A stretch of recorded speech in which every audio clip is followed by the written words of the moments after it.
India's National Security Advisor Ajit Doval and Canadian National Security and Intelligence Advisor Daniel Jean have reviewed ways to tackle terror groups including the Lashkar-e-Toiba and the Jaish-e-Mohammed. That's the big breaking development that we're getting to you as far as India and Canada finding common ground on fighting terror is concerned. In the latest that we have for you, the national security advisors of the two countries have now reviewed ways to tackle terror groups. Now, this move will also include Lashkar-e-Toiba and Jaish-e-Mohammed. Ajit Doval met with the Canadian intelligence advisor Daniel Jean to review ways to tackle these terror groups and their activities.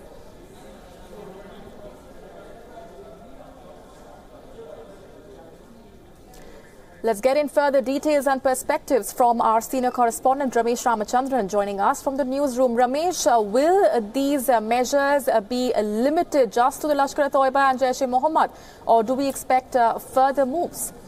Well, Molly, it has been called the framework for cooperation between India and Canada on countering terrorism and violent extremism.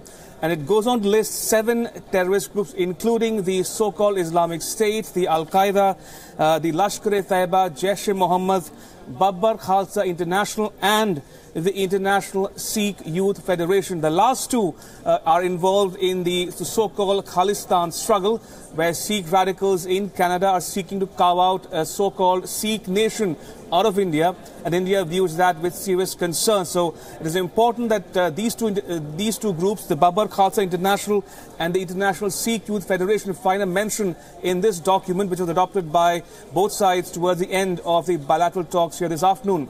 But operatively, if you read the text, the exhaustive text here, in fact, it says that both sides decided to cooperate against violent extremism and radicalization, and that any acts of terrorism are criminal and unjustifiable, regardless of their motivations.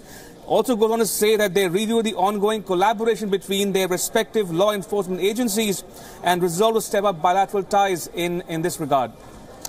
Ramesh, India and Canada have been discussing terror for quite some time now, but we do see heightened measures and escalation of intent really when it comes to tackling terror, specifically when it comes to tackling groups like the Lashkar-e-Toiba and the Jaish-e-Mohammed. Why is that? Indeed. Now, just to put things into context here, Molly, the visit of Trudeau has been overshadowed by his so-called reluctance to call out Sikh radicalism or extremism. But that said, both sides seem to have made much progress on countering terrorism and extremism. And this document is a reflection of that there's a lot of convergence between India and Canada on tackling all terror groups, including those which operate out of Pakistan. Now, that's important because India has been asking for international support against Pakistan-based terror groups, including the Lashkar-e-Taiba, the Jamaat-ud-Dawa and the Jaish-e-Mohammed of the world. Now, that said, it remains to be seen how this will translate operationally speaking going forward. And there's a mention of that in the document, which says that both sides have decided to cooperate, including where appropriate at the operational level. So clearly things are moving forward on the counter-terrorism front between Canada and India, especially with regard to those groups operating from Pakistan and targeting India in particular. Right, and lastly, before we let you go, Ramesh, we've seen how tensions even over the Khalistan issue have marred Justin Trudeau's India visit all throughout. Any confirmation on whether that issue was discussed as well? Well, it was indeed discussed, and Prime Minister Modi himself made that remark in his joint press statement with Trudeau, saying that terrorism, extremism pose a threat to pluralistic societies everywhere in the world, including Canada and India. And Trudeau, for his part, reiterated and re-emphasized Canada's position on a united India. But that said, he did not probably venture beyond that to condemn unequivocally the Sikh radicalism obtaining in Canada. But this document puts that to rest, suggesting thereby that both sides agree on the same page as far as Sikh radicalization goes and the terrorism emanating from radicalization of the Sikh youth, especially in Canada. All right, stay with me, Ramesh. Just a quick roundup for our viewers who might just be tuning in. India and Canada discussing terror, and not just that. We've seen how the measures that the two countries have discussed have also found resonance in the meeting between India's National Security Advisor Ajit Doval and his Canadian counterpart Daniel Jean. They've reviewed ways to tackle terror groups, including but not limited to Lashkar-e-Toiba and the Jaish-e-Mohammed. This, of course, is a move significant for India when it comes to tackling terror groups originating in Pakistan, based out of Pakistan, who have been fomenting trouble in India and promoting terrorist activities in India. What implications do these measures really have for both India and Pakistan, Ramesh? Well, it is significant because this is yet another indication of a growing convergence between India and its global interlocutors, including in this case Justin Trudeau of Canada.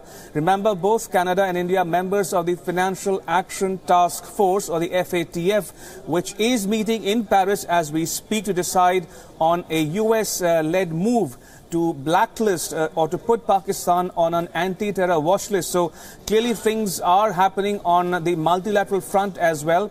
But that said, there are still some areas, grey areas to be covered going forward. And India is of the view that India needs to do more to lean on countries, including Washington, including Canada, to make Pakistan desist from using terror as state policy, especially in light of the safe havens it gives to terror groups operating on Pakistan and which attack both Afghanistan on the western frontier and India on Pakistan's eastern boundary.